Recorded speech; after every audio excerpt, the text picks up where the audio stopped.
Just a handful of years ago, the metaverse was supposed to be the next version of the internet. According to Zuckerberg, it was supposed to be, quote, an immersive embodied internet where you're in the experience and not just looking at it. The next platform and medium will be even more immersive, an embodied internet where you're in the experience, not just looking at it. And we call this the metaverse. So of course, we have to settle the question, what is the metaverse? Basically, a digital world where you reside with others using VR. If you're into science fiction, think Ready Player One or Snow Crash. In 2021, Facebook was having a rough time escaping controversy. It started in earnest in 2018 with the Cambridge Analytica scandal. Then in 2021, leaked internal documents revealed just how much Facebook knew it was hurting its users, social cohesion, and children, but chose to do very little.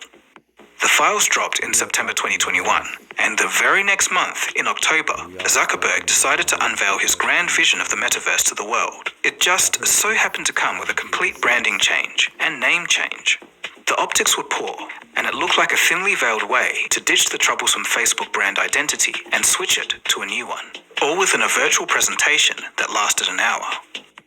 The stock dropped for months afterwards. It was because investors had no idea what the heck was going on. And it didn't help that the metaverse brand image that everyone got was this low-poly, goofy Goomba avatar of Mark. It stuck in everyone's minds as a dorky but memeable image. Since then, Zuckerberg has done a fair bit to reinvent his public image with mixed results. I've done a whole episode on it if you're interested. Regardless, investors and the public wanted to know one thing, and one thing only. How was such a concept of the metaverse going to even work?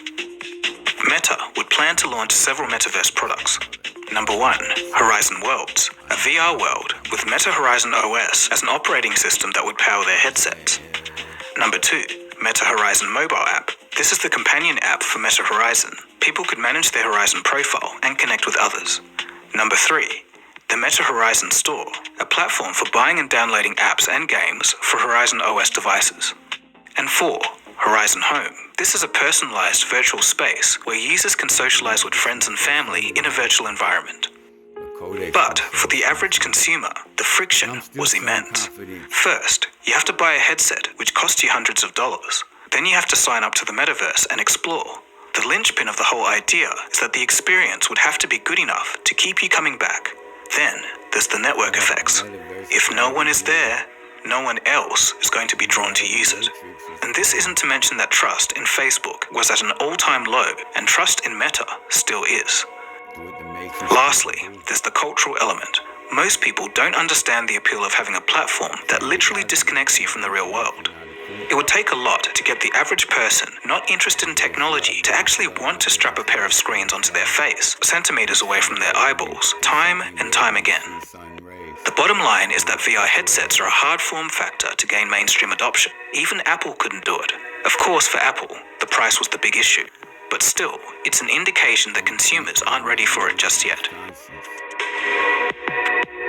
All of that consumer friction aside, the idea of Zuckerberg's metaverse didn't come from nowhere. It was slowly being worked towards for years. In 2014, Facebook would go on to buy VR leader, Oculus, and in 2020, they founded Reality Labs. But development was far from smooth sailing. John Carmack, one of the greatest minds in technology, was tasked with helping build Zuckerberg's metaverse in 2014. But in 2022, he ended up leaving the company and verbally